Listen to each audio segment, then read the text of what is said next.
창세기 12장입니다. 여호와께서 아브라함에게 이르시되 너는 너희 고향과 친척과 아비집을 떠나 내가 네게 보여줄 땅으로 가라.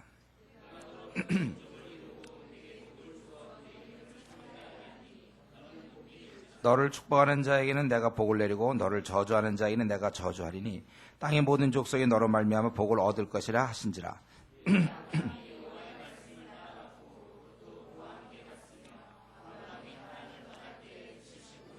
아브라함이 그의 아내 사레와 조카 롯과 하란에서 모은 모든 소유와 얻은 사람들을 이끌고 가나안 땅으로 가려고 떠나서 마침내 가나안 땅에 들어갔더라.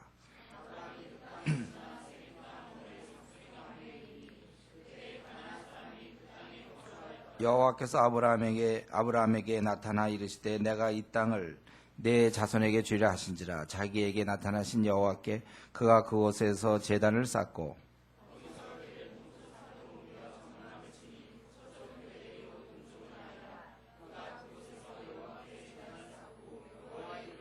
점점 남방으로 옮겨갔더라.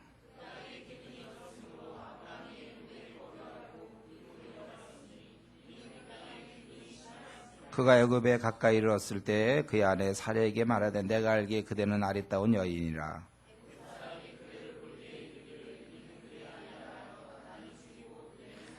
원하건대 그대는 나의 누이라 하라. 그러면 내가 그대로 말미암아 안전하고 내 목숨이 그대로 말미암아 보존되리라 하니라.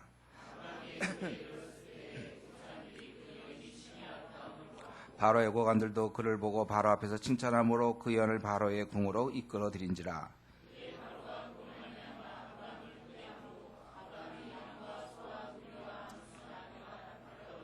여호와께서 아브라함의 아내 사레의 일로 바로와 그 집에 큰 재앙을 내리신지라.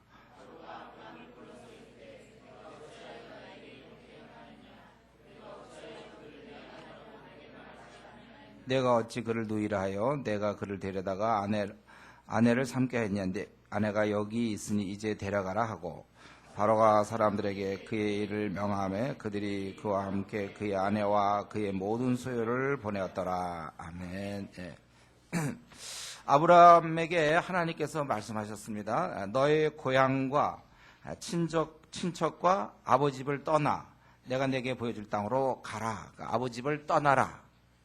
그래서 너는 이제 떠나면 내가 너를 큰 민족을 이루게 하겠고 또 복주고 창대하게 하고 너는 복이 되리라.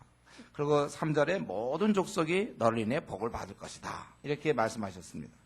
그래서 이 말씀 듣고 우리 아브라함은 말씀을 따라갔고 그래서 가나안 땅에 들어와서 이제 지내게 되는데 그 7절에 보면 여호와께서 이제 이 땅을 내 자손에게 주겠다 그랬어요. 그래서 그곳에 제단을 쌓게 되고 또 베델 아이 사이에 단을 쌓고 하나님의 이름을 부르고 점점 남방에 옮겨갔다 이렇게 나와 있습니다. 짧은 구절이지만 여기서 우리는 그 아브라함이죠. 아브라함의 모습을 우리가 좀 볼 수 있는데 그는 순종하는 사람이라는 거예요. 순종을 했어요. 고향을 떠나는 건 쉬운 일이 아니고 친척을 떠나는 건 쉬운 일이 아닙니다. 또 아버지 집을 떠나야 되고 더구나 거기서 요즘 같으면 이제 외국 가는 것도 우리는 좀 쉽게 갈 수 있지만 그 당시에 외국에 간다는 거 거기 보니까 이미 모든 소유 5절에 보면 모든 소유와 얻은 사람들 그러니까 이게 작지 않은 물인 것을 알 수 있어요. 이걸 다 끌고 대책 없이 어떻게 보면 가나안 땅이 어떻게 되는 건지도 모르고 그가 갔다는 것입니다. 우리는 이제 믿음의 조상, 아브라함으로 되어 있지만 이제 아브라함이죠. 아브라함이 우리 신앙을 통해서 한가하지 않은 것은 하나님의 뜻이면 상황에 따라 움직이지 않고 하나님의 말씀대로 움직인다는 거. 그 하나님 말씀에 순종하는. 그래서 그 당시는 이렇게 나라를 옮기고 민족을 옮기고 고향을 떠나는 게 쉬운 일이 아니었지만 그는 그렇게 했다는 것입니다. 순종을 하는 사람이 순종. 아브라함은 순종의 사람이다. 우리가 이 시간에 하나님 앞에 기도할 때 좀 자기를 들여다볼 때 자기는 그 순종적인 사람인가? 좀 방골기질. 기질은 어떤가 자기는? 좀 고분고분한 사람인지 이게 특별히 하나님이 원하시는 거라면 이유가 없어. 순종하는 그러한 모습. 그런데 우리는 근데 실제로 갔지만 어떻습니까? 가나안 땅에 갔지만 그러나 6절에 보니까 거기는 가나안 사람이 그 땅에 거주하고 있다는 거예요. 그래서 제가 보니까 어디 정착할 데가 없으니까 계속 내려오고 점점 남방으로 옮겨갔더라. 한 곳에 정착하지 못하고 점점 남방으로 내려간 것 같아요. 그런데 그러면서도 그는 내려가면서 어떻습니까? 하나님의 이름을 부르고 제단을 쌓았다는 것입니다. 우리는 뭐 그냥 이렇게 짧은 기사니까 그냥 그런가 보다 하지만 그럼 여기에서는 이것도 쉽지 않은 거예요. 하나님 말씀대로 움직이는 것도 쉽지 않고 순종하는 게 쉽지 않고 또 한 가지 어려운 것은 순종의 길을 가면서 불평하지 않는 게 또 쉬운 일이 아닙니다. 사실은 이게 다 끌고 왔는데 뭐야 이게? 가나안인이 살고 있잖아요. 아니 사는데 오면 어떡합니까? 그리고 얘기하길 내 자손에게 주겠다. 그럼 자기는 뭐가 되는 거예요? 하나님의 기껏 뜻에 순종하여 어려운 결단을 내렸으면 이제 큰 축복, 너는 복이 되고 복의 근원이 되고 축복의 통로가 되고 막 그랬는데 와보니까 없어요. 그러니까 점점 자꾸 내려가게 됐다는 것입니다. 여기서는 당장 이렇게 사람이 이동할 때 정착을 못하니까 원망이 생길 수 있죠. 이스라엘 민족은 애굽 땅에서 나왔는데 더구나 노예로 살다가 나왔으면 정말 군소리 없고 잔말 없이 그냥 가야 되는데도 힘들다고. 그건 어차피 가나안 땅에 가는 여정에서 생기는 건데 뭐 목이 마르다 음식이 어쩌다 항상 그들은 그러지 않았습니까? 근데 사실은 아브라함 같은 경우 왔지만 정착할 곳이 없어요. 뭐냐 이거예요. 하나님 말씀 순종해서 기껏 왔는데 이게 뭐예요? 당장 힘들고 불편하고 회의도 들고 그러나 우리가 아브라함의 우선 신앙을 볼 때 그는 이 신뢰하는 그런 신앙이 있었어요. 인내하는 신앙. 현실적인 어려움에서도 이 불평 안 하는 거예요. 여러분 불평하는 것과 안 하는 건 굉장히 큰 차이입니다. 이제 우리가 여기서 두 가지인데요. 첫 번째는 하나님의 말씀에 순종하여 움직이는 게 쉬운 일이 아니에요. 그러나 우리의 신앙에 따라 그렇게 움직이는데 두 번째 단계는 그렇게 해놓고도 어떤 장애물이 생겼을 때 어떻게 할 것이냐. 하나님의 뜻대로 해서 일을 시작했어요. 그러나 장애물이 생기면 이제 그때 이제 주저앉게 되고 뒤로 빠지고 어려움을 호소하고 아니면 불평하고 기쁨으로 해야 되는데 제가 볼 때 우리에게 시사하는 바가 참 크다고 생각합니다. 우리 신앙인들이 하나님의 뜻에 순종하여 살아야 되는 거 참 중요하고 그리고 이왕 그렇게 했다면 그 다음부터는 그 선상에서 생기는 어떠한 어려움이나 장애물적인 그러한 회의가 들 만한 그런 일에도 묵묵히 그냥 가는 거 우리가 이런 걸 배워야 돼요. 그냥 가는 거예요. 그냥 한번 하나님의 뜻이라고 딱 됐으면 그냥 가야지. 그러고 나서 이제 불평하고 힘들고 이러면 안 되겠어요. 여러분 어떻습니까? 여러분은 어떤 경향을 갖고 있어요? 성질적으로, 성격적으로 어떻습니까? 하나님 말씀에 잘 순종하는 사람입니까? 또 순종했다면 그 다음에 벌어지는 일에 대해서는 아무 소리 안 하고 불평하지 않고 하나님을 이렇게 신뢰하면서 살아가느냐 그거예요. 그리고 우리 10절부터 20절까지 보니까 그런데 이렇게 약속의 땅, 하나님 주신 땅, 글로 가라고 했던 땅에 기근이 들었단 말이에요. 요거 참. 아니 그 하나님 주신 땅에 기껏 갔더니 기근이 든단 말이죠. 그래서 어땠습니까? 그래서 아브라함이 애굽으로 가려고 그랬어요. 애굽으로 가는 거죠. 근데 한 가지 고민은 그의 아내가 아름다운 여인이기 때문에 낯선 곳에 갔을 때 잘못하면 자기 아내라고 그랬다가는 자기를 죽이고 이 아내를 탈취할 것 같다는 말이에요. 그래서 아내한테 부탁하기를 좀 누이라고 그래라. 그래서 내가 13절에 내 목숨이 그대로 말이면 보존되리라. 이건 참 믿음의 조상치고는 참 이렇게 참 치사한 장면이죠. 자기 아내한테 말이죠. 누이라고 그러고 자기를 좀 살려달라. 목숨이 보존되리라. 그랬는데 정말 결과적으로 어땠습니까? 그래서 자기의 누이라고 그랬기 때문에 애굽에 들어갔더니 바로 왕이 또 사람들이 이거 아마 외국에서 오는 어떤 이방 여인으로서 미인이었나 보죠 아마 뭐 그래가지고 아내로 그러면 삼겠다. 왜냐하면 누이라고 그랬으니까. 그래갖고 어땠습니까? 그래서 이제 대신 후대하게 되었고 16절에 이거냐면 이 왕비 아내의 무슨 뭐 오빠가 될 수도 있고 남동생이 같이 그렇게 되니까는 이제 후대에서 아브라함이 양과 소와 노비와 암소와 나귀와 낙타를 얻었다. 그래서 이때 참 난처할 때 이제 하나님께서 결국 재앙을 줌으로 바로가 다시 이제 아내를 보내게 됐다. 이제 그런 내용이죠. 그러니까 괜히 이 아브라함 말이죠. 애굽으로 내려가 가지고 결과적으로 고생만 하게 되었습니다. 여기서 이게 한 가지 좀 깨달아야 될 거는요. 이 아브라함이 이때 자기가 하나님이 가라고 한 땅에 기근이 생겼단 말이죠. 그렇다면 아무렴 하나님이 오라고 그랬는데 여기서 내가 기근으로 죽기까지 하겠느냐. 그리고 원래는 버텨야 했죠. 그러면은 괜히 그때 버티지 못함으로 애굽에 가서 하마터면 아내를 빼앗길 뻔했잖아요. 좀 우리에게 이런 신앙이 필요해요. 하나님이 이렇게 하기로 하셨으면 그 다음에 그냥 좀 이렇게 묵직하게 끝까지 버텨야지. 기근이 드니까 이제 간단 말이에요. 하란을 떠난 것은 하나님의 말씀대로 한 겁니다. 그러나 가나안을 떠난 것은 상황에 따라 한 거예요. 여러분 우리가 이 살아가는 동안에도 늘 이런 일이 반복됩니다. 하나님의 뜻을 잘 알고 말씀대로 우리가 움직여야지. 상황에 따라서 즉 기근이 들었으니까 하란을 떠날 때는 하나님의 뜻이었어요.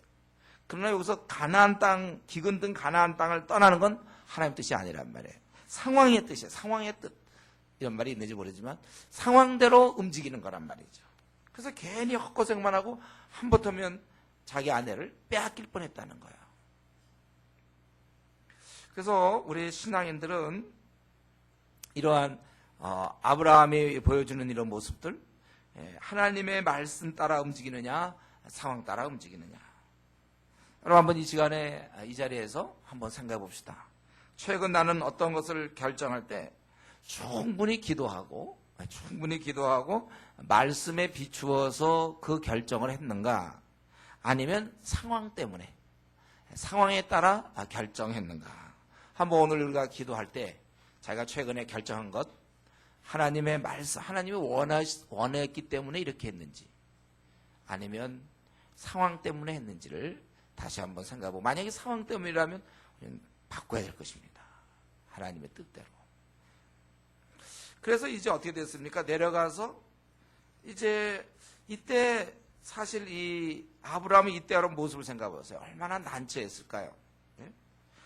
그 자기가 사랑하는 그 아내, 객지에서 정말 아내랑 같이 의지하며 이렇게 지내는데 아내를 보내고, 그것도 자기가 잘못해갖고 누이라고 그러는 바람에 보내고, 대신 얻은 건 뭐예요? 아내 대신 양, 소, 노비, 암수, 나귀, 낙타를 얻었다. 그리고는 자기는 할 말이 없어요. 왜? 자기가 한 말이기도 취소도 못하고, 아내라고 그랬는데도 불구하고 뭐 그랬다면 뭐라도 해보겠지만 자기가 애당초 누이라고 그랬는데, 그러니까 그는 그날 밤에 아내의 정말 따뜻한 아내, 사랑스러운 아내의 음성을 듣는 대신 짐승의 울음소리를 들어야 되고 짐승과 이런 대화를 해야 되는, 아주 정말 참 한번 누워서 생각해보세요. 그날 밤에 만약에 아내는 옆에서 얘기하다가 아내는 없어지고 웬 짐승 소리만 들리냐 이거죠. 속타는 거 갑갑해요. 그렇다고 자기가 싸울 수도 없어. 찾아가서 왕궁에 찾아가서 뭐 어떻게 해볼 수도 없고 빼와서 올 수가 없단 말. 아내를 자기 힘으로는 그 어떤 것을 할 수 없는 그 안타까운 상황. 그런데 이때 어떻게 이 공경을 헤쳐나갑니까? 하나님께서 궁유를 베풀어 주시잖아요. 이럴 때 자기는 어떻게 아무것도 할 수가 없을 때 여호와께서 아브라함의 아내 사라일로 바로와 그 집에 큰 재앙을 내리셨기 때문에 이들은 그것이라고 아마 이해가 된 모양이에요. 그래서 바로가 왜 그렇게 했느냐 라고 야단치게 되는 것이죠. 여러분 우리는 살다 보면 이런 하나님의 도움이 필요합니다. 우리가 이것을 믿어야 돼요. 내 잘못과 실수, 나의 한계로 어떻게 해볼 수 없을 때 하늘로부터 도우심이 우리에게 주어진다는 거예요. 여러분 이런 경험이 있습니까? 참 이거 난처해. 내 힘으로 어떻게 하다가 내가 잘못한 거야. 내가 실수한 거야. 어쨌든 나의 연약함 때문에 벌어진 일인데 참 난처한데 하나님이 도와주시는 거. 이거 믿는 자의 복이에요, 이게. 하나님이 도와주셔야 되거든. 믿는 자의 복.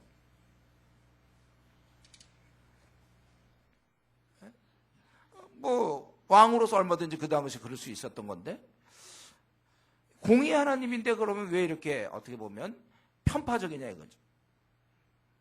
그렇다고 해서 공의롭기 때문에 하나님은 이때 가만히 계시면 됩니까? 아브라함은 어떻게 되나요? 그리고 아브라함 사라를 통해서 이제 자식이 나와야 되는데 이삭이 나와야 되는데 그럼 그 계획이 다 깨지는 거죠.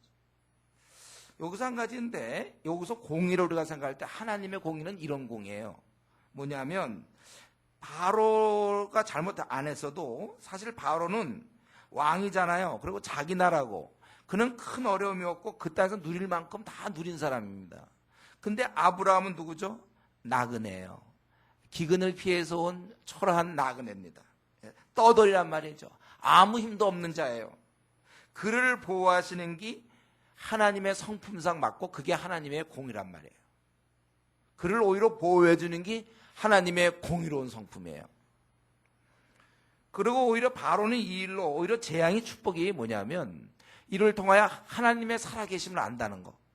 그런 걸 접할 수 있다는 게 얼마나 큰 축복입니까? 우리는 이런 면에서 우리 하나님 원래 구약 때 쭉 우리 성경 전체를 봐도 그렇지만 항상 고아와 과부 처음부터 관심을 갖고 돌보신 우리 하나님입니다. 그래서 우리가 하나님의 공의를 배울 때 요건 잘못한 건 아브라함 그래서 아브라함 너 이렇게 이게 아니고 하나님의 이러한 공의 하나님의 이러한 배려 이런 걸 우리도 배워야 돼요. 그래서 우리가 회사든지 학교든지 가족이든지 친척들과의 관계든지 간에 항상 그 힘없는 자를 우리가 배려하고 넉넉히 대해야 된다는 것입니다. 한번 이런 공의로운 하나님을 생각할 때 최근 내가 주위 사람을 대할 때 어떤 관점에서 대하였는지를 우리가 한번 생각해 보기로 하네요. 내가 사랑을 베풀 수 있는 타이밍이 되어서 베풀었는데 정말 내가 그때 이렇게 베풀어가지고 어떤 일이 벌어졌는지 내가 그때 베풀 수 있을 때 베풀었는지 아니면 내가 그것에 대해서 매정하게 내가 했는지 우리는 이 하나님의 이러한 공의 우리는 이러한 마음 하나님의 이러한 공의 그래서 내가 우리 주위 사람 중에 정말 특별히 힘이 없는 자를 대할 때 내 모습이 좀 어땠는지 더욱 인자한 마음을 가지고 사람을 대할 수 있는 그러한 마음을 달라고 우리가 기도해야 될 것입니다. 기도하겠습니다.